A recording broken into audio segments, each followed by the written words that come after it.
मैं सबसे पहले इंडियन चैम्बर ऑफ कॉमर्स के सभी मेंबर्स को हृदय से बहुत बहुत बधाई और शुभकामनाएं देता हूं। 15 अगस्त को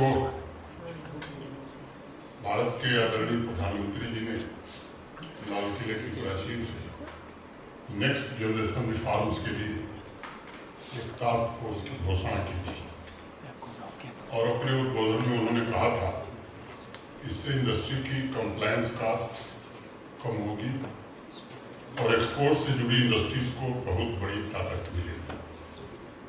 उस संबंध में आप सबके ध्यान में होगा कि माननीय प्रधानमंत्री जी की अध्यक्षता में एक हाई लेवल मीटिंग भी हो चुकी है। सोशल सेक्टर रिफॉर्म्स तथा इकोनॉमिक रिफॉर्म्स के लिए देश के माननीय रक्षा मंत्री श्री राजनाथ सिंह जी तथा देश के माननीय गृह मंत्री श्री अमित शाह जी की अध्यक्षता में 2 इनफॉर्मल ग्रुप्स ऑफ मिनिस्टर्स भी गठित किए जा चुके हैं। आप सबके ध्यान में होगा उसी दिन डबल दीपावली की भी घोषणा हुई थी। उस दिशा में 21 अगस्त जीएसटी रेट रैशनलाइजेशन के लिए बनाए गए ग्रुप ऑफ मिनिस्टर्स ने 2 स्लैब का स्ट्रक्चर अप्रूव कर दिया है। मैं उम्मीद करता हूं कि सितंबर के पहले सप्ताह में होने वाली जीएसटी काउंसिल की मीटिंग में जो आप सबको इंतजार है शायद इंतजार पूरा हो जाए। मुझे विश्वास है कि त्योहारों का सीजन शुरू होने से पहले देश को, इंडस्ट्री को और पूरे मार्केट को इसका बड़ा लाभ मिलने वाला है और लगभग हर सेक्टर पर पड़ने वाला जो पॉजिटिव प्रभाव होगा वो भारत की इकोनॉमी को और मजबूत बनाएगा। आज जब हम दुनिया की तीसरी बड़ी इकोनॉमी बनने की दिशा में तेजी से आगे बढ़ने की कोशिश कर रहे हैं, इसमें तीव्र गति वाले रिफॉर्म ट्रेड, बिजनेस, इंडस्ट्री को नई ऊर्जा प्रदान करेंगे और एक नए सामर्थ्य के साथ देश का बिजनेस और इंडस्ट्री भारत के उज्जवल भविष्य की ओर बढ़ सके। विजय जिंदल जी तथा इंडियन चैम्बर ऑफ कॉमर्स के सभी पदाधिकारियों और मेंबर्स की मैं प्रशंसा करना चाहता हूँ। आप सबने नेशनल एग्जीक्यूटिव कमेटी की बैठक की जगह और समय दोनों मुझे लगता है कि सोच समझ करके तय किया। सामान्य तौर पर जब परिवार पर कोई संकट आता है हर सदस्य की जिम्मेदारी होती है कि वो अपनी भूमिका का शिद्दत से निर्वहन करे। आप सब जानते हैं पहलगांव के बर्बर आतंकी हमले के पश्चात बहुत सारी चीजें यहाँ थम सी गई थी। टूरिज्म को बड़ा झटका लगा था। अभी राहुल शाह जी ने आंकड़ा दिया 2023 में 2 करोड़ 11 लाख और 2024 में 2 करोड़ 36 लाख से ज्यादा लोग टूरिस्ट जम्मू कश्मीर में आए थे। पहलगांव के बर्बर आतंकी हमले के पश्चात टूरिज्म और हॉस्पिटैलिटी सेक्टर कुछ वक्त के लिए पूरी तरह से थम गया था। जून से पुनः नई ऊर्जा आने लगी और श्री अमरनाथ जी यात्रा के सफलतापूर्वक आयोजन के पश्चात जिसमें 4 लाख से ज्यादा भारत के कोने कोने से और विदेशों से भी बाबा बर्फानी के श्रद्धालु दर्शन किए, फिर से वो सिलसिला प्रारंभ हो गया है। एक बात मैं कहना जरूरी समझता हूँ कि इस बार हेली सेवा नहीं चलाई जा रही थी। गत वर्ष का जो आंकड़ा है 82,000 लोग हेलीकॉप्टर से बाबा का दर्शन किए थे। और उस हिसाब से मैं देखूं और हेली सेवा भी चल रही होती तो 38 दिन में भारत के कम्पिटिटिवनेस को बढ़ाने में आप सबने जो योगदान किया है उसे देखते हुए मैं कह सकता हूँ कि ये इंस्टीट्यूशन भारत की मजबूत इकोनॉमी के महत्वपूर्ण पिलर में से एक महत्वपूर्ण पिलर है। आज इस मंच से उन सभी बिजनेस लीडर्स को मैं अभिवादन नमन करना चाहता हूं जिन्होंने भारत में डोमेस्टिक और फॉरेन इन्वेस्टमेंट आकर्षित करने में अपना योगदान दिया है। आज हम स्थिर और मजबूत इकोनॉमी के रूप में अपनी पहचान कायम कर सके हैं। अभी 10 दिन पहले S&P ग्लोबल रेटिंग्स ने भारत की दीर्घकालीन सॉवरेन साख BBB- से बढ़ाकर BBB और अल्पकालिक रेटिंग को A3 से बढ़ाकर A2 कर दिया है। 21 अगस्त को ही इकोनॉमिक टाइम्स पोल का एक रिसर्च सर्वे आया है कि अगले वर्ष की तिमाही में भारत की GDP ग्रोथ 6.7% होगी और भारत विश्व की सबसे तेज गति से बढ़ने वाली इकोनॉमी भी। मुझे इसमें कोई संदेह नहीं लगता कि भारत की इकोनॉमी रेजिलिएंट है और सबसे बड़ी बात यह है कि भारत कोई नया जन्मा देश नहीं है। दुनिया की सबसे प्राचीन सभ्यता हम हैं। हमारे लिए संबंध सिर्फ व्यापारिक नहीं रहे हैं बल्कि हर संबंध करुणा, भाईचारे और परोपकार पर आधारित रहे हैं।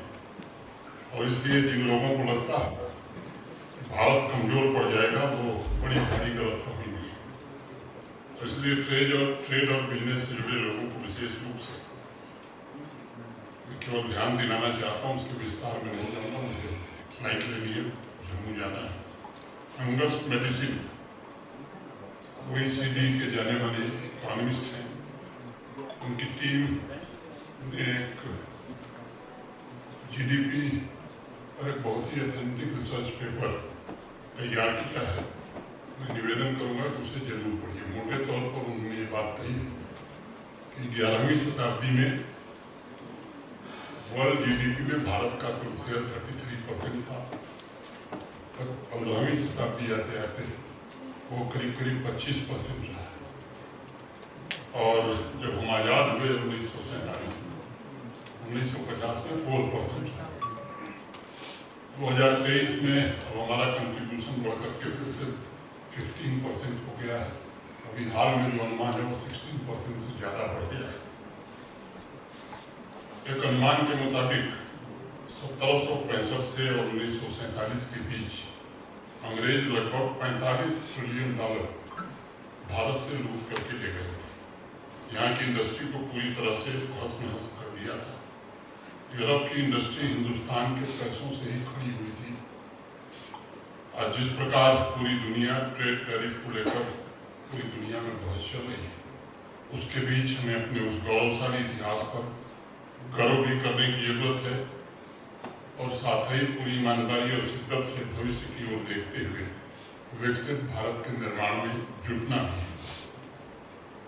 सदियों तक भारतवर्ष पर आक्रमण हुए, लुटेरे आए, लेकिन नई पीढ़ी के business leaders, entrepreneurs, startup founders को ये सदैव याद रखना होगा कि भारत एक प्राचीन समृद्ध सभ्यता है और कोई भी ताकत भारत की प्रगति को रोक नहीं सकती।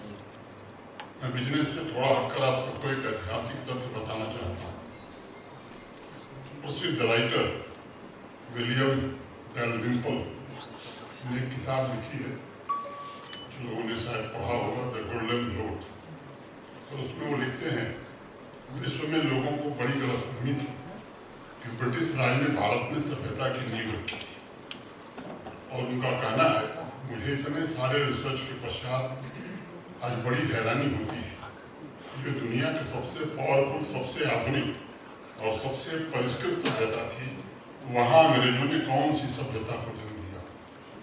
And I would like to quote, how would you set out to bring civilization to a part of the world that you recognized has been supremely civilized for thousands of years?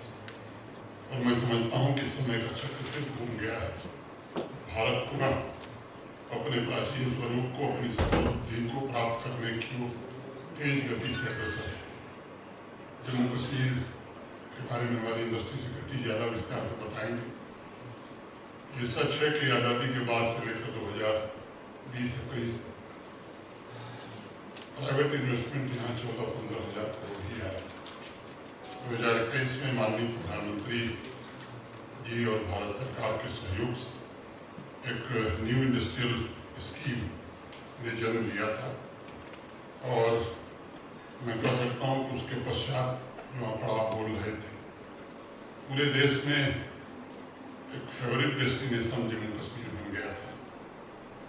Exact figure Vikramjit बताएंगे, लेकिन मैं कह सकता हूँ कि बड़ी मात्रा में इन्वेस्टमेंट जमीन पर रियलाइज हुआ है। कई इंडस्ट्री फंक्शनल हो गई हैं, कई ऐसी हैं जो आने वाले 6-8 महीने में फंक्शनल हो जाएंगी। इन्वेस्टमेंट प्रपोजल अभी भी पड़े हैं, आगे उसका क्या होगा ये समय बताएगा। 1000 से ज़्यादा स्टार्टअप पंजीकृत रजिस्टर्ड शुरू हो गए हैं। और इसमें जो सबसे पॉजिटिव चीज़ है कि 1/3 का नेतृत्व हमारी बच्चियां कर रही हैं। ये सभी आंकड़ा एक मील के पत्थर की तरह है। इंफ्रास्ट्रक्चर की अगर मैं बात करूं तो इंडस्ट्री के लिए सबसे बड़ी जरूरी है कनेक्टिविटी की जरूरत है। रोड हो, रेल हो या एयरपोर्ट हो, ये सभी जम्मू कश्मीर में अच्छी स्थिति में है। 6 जून को आदरणीय प्रधानमंत्री जी ने चिनाब ब्रिज, गंजी ब्रिज और वंदे भारत ट्रेन को हरी झंडी दिखाकर कश्मीर को कन्याकुमारी से रेल नेटवर्क से जोड़ दिया है। अब गुड्स ट्रेन भी गाँव से चलने लगी है। कश्मीर घाटी के पुलवामा, अनंतनाग जैसे जिलों में भी ट्रेनों को निवेश हो रहा है। और पुलवामा में श्रीनगर से ज्यादा इंडस्ट्रियल यूनिट स्थापित हुई। आतंकियों के इकोसिस्टम का भय समाप्त सा हो गया है। अभी अगस्त में जब हर तिरंगा या तिरंगा यात्रा निकल रही थी, पुलवामा जिसकी चर्चा दूसरे कारणों से थी, वहाँ मैं समझता हूँ कि हजारों की संख्या में नौजवान भारत का तिरंगा लेकर के निकले थे। दुनिया ने उसे देखा था। अनेक ऐसे गांव थे यहाँ सोपैया में और पुलवामा में जहाँ न पुलिस जाती थी और न गवर्नमेंट ऑफिसर जाते थे। काम कैसे हो, वहाँ से भी बड़ी संख्या में लोग आते हैं। उन गाँव का नाम भी ले सकता हूँ, लेकिन समय नहीं। लाल चौक पर जहाँ शाम होते ही सन्नाटा पसर जाता था, अब रात को 11 बजे भी चहल पहल रहती है। हर एक शहर, हर एक गांव में भारत माता के नारे गूंजे हैं। जहाँ 150 दिन हड़ताल के हुआ करते थे, वो भी पड़ोसी देश के इशारे पर, वो पिछले 5 वर्षों में हड़ताल कोई हुई नहीं। आतंकवादियों का लोकल रिक्रूटमेंट भी लगभग शून्य की ओर है। आज अगस्त 23 को हम लोग खड़े हैं, जनवरी से अगस्त तक 1 लोकल रिक्रूटमेंट हुआ है। ऐसे आंकड़े इन 8 महीनों में हर रोज किसी न किसी इलाके में पत्थरबाजी होती थी। अब स्टोन बिल्डिंग इतिहास के पन्नों में दर्ज हो गई है। लोकसभा, विधानसभा, पंचायत, डीडीसी के चुनाव हुए और आधी रात को भी उम्मीदवार शांतिपूर्वक गाँव में, सुदूर गाँव में जाकर प्रचार कर रहे थे। देश में भी बड़ा अंदेशा था, दुनिया में भी तमाम तरह के प्रयास लगाए जा रहे थे। लेकिन चाहे वो विधानसभा का चुनाव हो, लोकसभा का चुनाव हो, किसी पॉलिटिकल पार्टी ने रिगिंग की कोई शिकायत नहीं करी। अनुमान तमाम तरह के थे। गोली बारूद की बात हुई है, कंकड़ तक नहीं चला। और मैं कहूँ कि 30-35 वर्षों में सबसे ज्यादा मतदान पिछले विधानसभा और लोकसभा के चुनाव में हुआ। देर रात तक लोग प्रचार करते थे। एक समय था कि आतंकवादी मारा जाता था तो पूरी घाटी बंद हो जाती थी, स्कूल कॉलेज से बंद हो जाते थे। वो प्रथा समाप्त हो गई। जुलूस निकलता था, हुजूम उमड़ता था। और मुझे लगता है कि अब आतंकवादियों के खिलाफ कश्मीर की आवाम सड़कों पर उतरने लगी। और खासतौर से 22 अप्रैल के बाद 23 अप्रैल से लेकर मैं कहूँ कि पूरे सप्ताह कश्मीर की आवाम जिस तरह से आतंकवादियों और पाकिस्तान के खिलाफ खड़े हुए, मैं 5 वर्षों में मैंने तो नहीं देखा। अनेक बुजुर्ग लोगों से मैंने बात की, उन्होंने कहा हम तो यहाँ आज़ादी के बाद से ही हैं, हमने भी ऐसा दृश्य नहीं देखा। मैं समझता हूँ कि ये बड़ा फर्क आया है और इस फर्क के पीछे पूरे देश की ताकत है। आप सबके बीच में विश्वास से कहना चाहता हूँ कि प्रधानमंत्री जी के नेतृत्व में जम्मू कश्मीर अब नए सपने देखने लगा है। समाज में नई आकांक्षाओं का जन्म हुआ है, युवाओं के भीतर नए संकल्प जगे हैं और जम्मू कश्मीर पिछले 5 वर्षों में डेवलपमेंट के अनेक पैरामीटर्स पर देश के बाकी राज्यों के समकक्ष खड़ा होने लगा है। मैं चाहूँगा कि जम्मू कश्मीर के इंडस्ट्रियल इकोसिस्टम में आए परिवर्तन में इंडियन चैम्बर ऑफ कॉमर्स के मेंबर्स भी आगे बढ़कर के योगदान दें। इन्हीं सपनों के साथ एक बार पुनः राष्ट्र निर्माण में आपके योगदान की सराहना करता हूँ। श्रीनगर में मीटिंग के लिए आप सबके प्रति हृदय से आभार व्यक्त करता हूँ। पुनः एक बार आप सबको धन्यवाद देते हुए अपनी बात को पूरी करता हूँ। जय हिंद, जय भारत।